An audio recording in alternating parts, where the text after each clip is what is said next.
I can't do it. Who are you? Oh yeah, I played on that. Yeah, I know exactly. You were one of the first people, in fact, the first person ever that I could say, "Who are you?" Yes. Well, I'm Rod Argent. And beside you, Rod, you have? I have Colin Blunstone on my right here. Yeah, I'm Colin Blunstone. I'm the lead singer for the Zombies, and we're very glad to be in beautiful Vancouver this evening. So, Colin, tell me about Rod playing on Who Are You? Rod's played on many, many really big albums, and that's one of the greatest that he's played on. But he's played on loads of things. He's one of the best keyboard players in the world, so people want him on their project. And Rod, tell Colin about you playing on Who Are You? Well, the thing was that I just played on a Roger Daltrey album called One of the Boys. And after that, Roger said, spoke to Pete, and then they asked me to play on Who Are You? And the idea was that I was going to play on the whole album, but what actually happened was that I'd already contracted after a month to play on an album for Andrew Lloyd Webber, which became a #1 album in the UK with John Heisman, Gary Moore. It was called Variations. In the end, because of everything that was going on, I only played on 3 tracks. I played on Who Are You, a track called Love Is Coming Down, which I'm not credited on, but that is me playing piano on that track. How do you recognize his playing, Colin? How do you recognize Rod? Lots of notes very fast. Yeah, that's true. And also with solos, very long. They're only long because he has to go off and have a wee in the middle of the... Don't tell him all my trade secrets. Who Are You? Who am I? Who are you? You played on it. It's amazing. Who are you? Who am I? Well, you played on Who Are You? I did, yes. I played I'm Rod Argent, and I played on Who Are You? Yes. And beside you, you have Colin Blunstone. Who didn't play on Who Are You?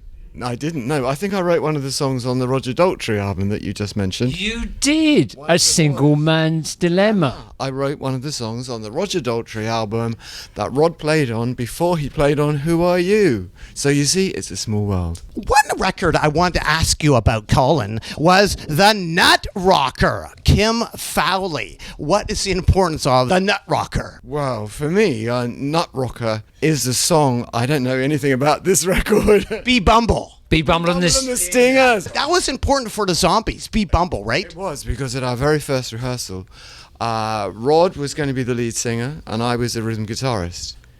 We took a break in the middle of the morning and Rod walked over to a broken down piano in the corner and he played Nut Rocker by Be Bumble and the Stingers, and I was amazed. I thought it was fantastic. As a band, we were very average, I thought, but Rod was a spectacular keyboard player, and I said to him, Rod, you really should play keyboards in the band, and he didn't want to because he wanted it to be a rock and roll band and he wanted it to be all guitars. So he declined, but then later on in the morning, I was just singing a Ricky Nelson song, and we can't remember what song it was, and he said, you know what? You can sing. You be the lead singer, and I'll be the keyboard player. And basically, that's how the Zombies was founded. So this record started the Zombies, kind of. Well, the Be Bumble record did, yeah. It did. Tchaikovsky. He was the start of the Zombies. And I have a gift for you, an Elvis beer mug. Oh, wow. Check that out with the handle. Check out the handle. Yes, absolutely, yeah. To put on the keyboard. What do you think about putting that on the keyboard as you play? I'll think about it. Because that is great, having space on a keyboard, isn't it?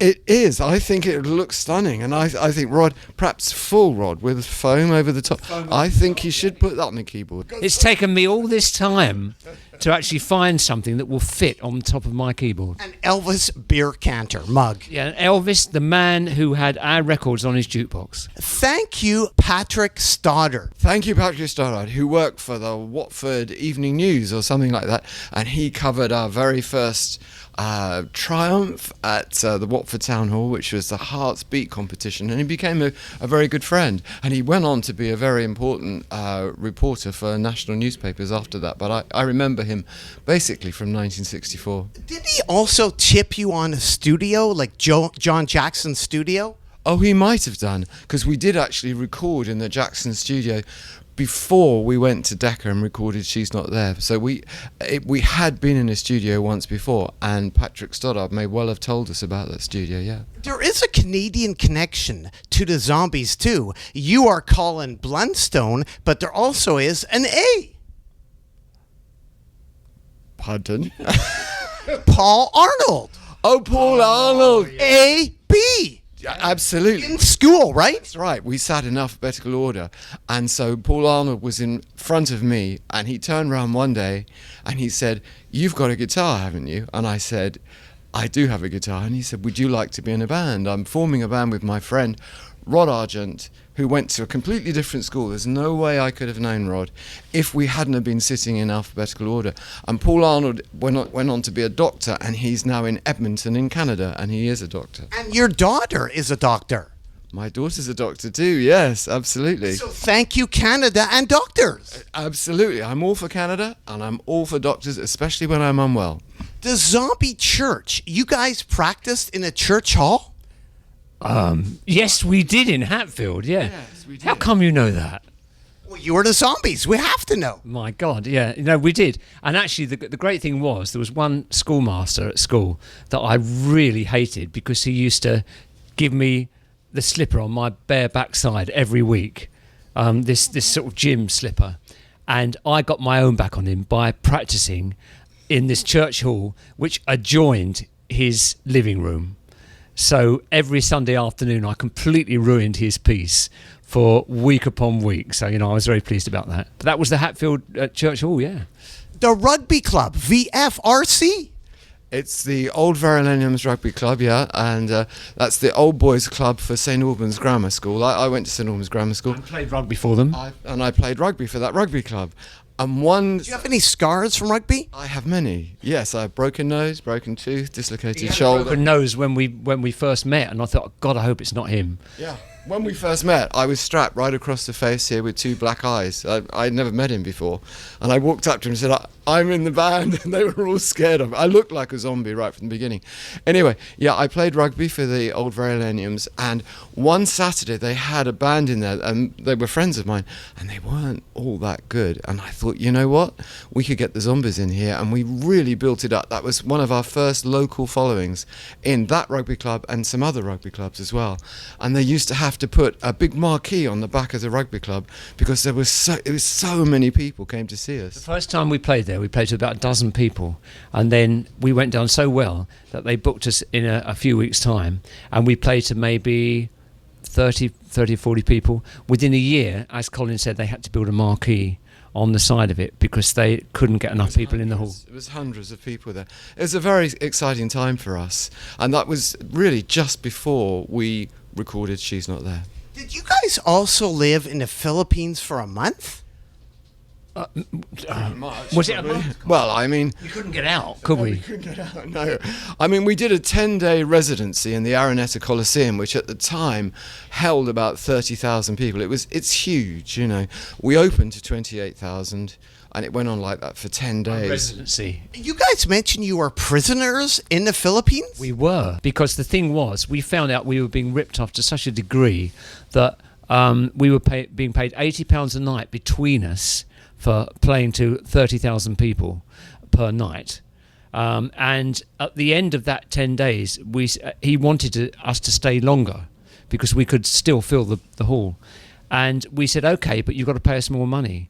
And he got all his gangster friends, and they lifted you up by your lapels. At one point, yeah, they lifted me up by my elbows to because he had a militia, with guns and... You were pretty big, too. I know, they just picked me up and walked me out of the room, yeah. In the Philippines, you recently played there. Who is a famous daughter that came to see you in the Philippines recently? All I remember is Mrs. Marcos, Congresswoman Marcos, came to see us, but I don't remember any... But nowadays, you returned. To see us. Oh, really? Yeah, when we... Marcos came to see you. Yes. And she came backstage afterwards, yeah. How did her shoe collection look? Well, we did see her shoe selection. It's not easy to say.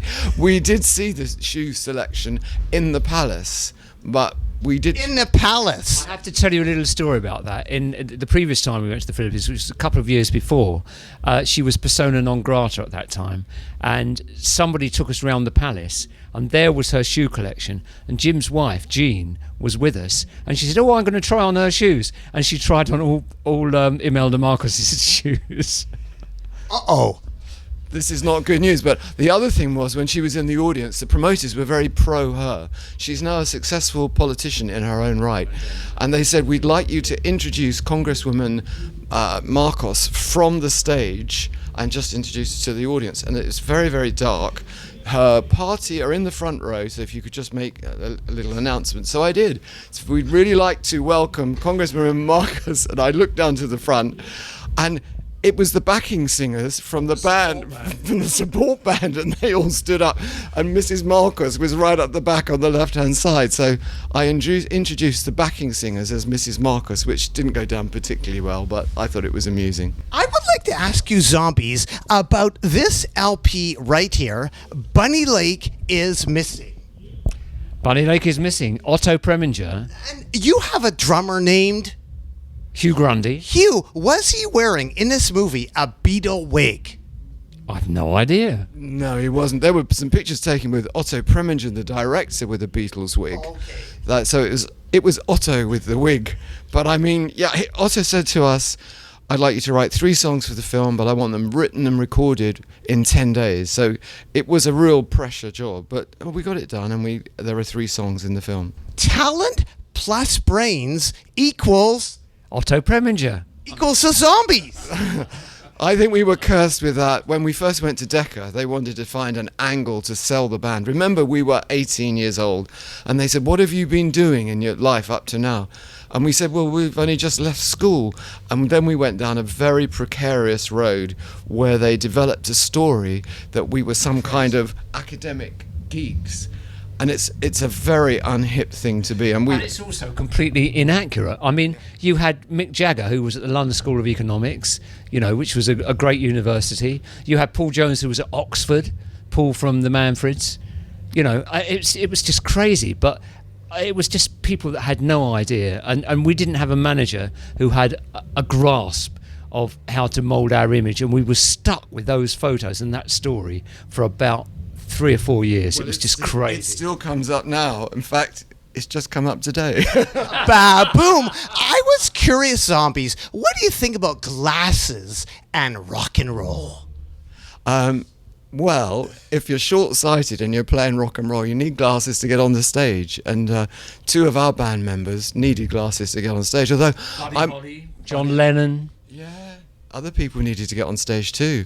But I will say one thing, Paul Atkinson sadly is no longer with us, but when he got very early contact lenses, he changed completely the way he looked, didn't he? After it was certainly in the first year, wasn't it? Or something about that. So towards the end of the band, there was only one guy with glasses, and there still is only one guy with glasses. Chris White is with us tonight. Rod, what do you think about the Vox Continental organ? I love it. Well, you can have it. The thing is, I got the Vox Continental organ because I couldn't afford anything else. And as soon as I could afford a Hammond, I got a Hammond. You guys also have the song New World? York. Oh, New York. Oh, well, we have got a New World as well. New York, yeah, that's a song that Rod wrote about the first time we went to New York and we played at the Brooklyn Fox, Murray the K's Christmas show at the Brooklyn Fox, and it was a wonderful time. And I was curious about that. The customs officials, they wanted you guys to speak to their daughters? Oh, yeah. Oh, there was one. Yes, there was one. I'd never seen a gun before. So these customs people, they had guns, and I was very nervous.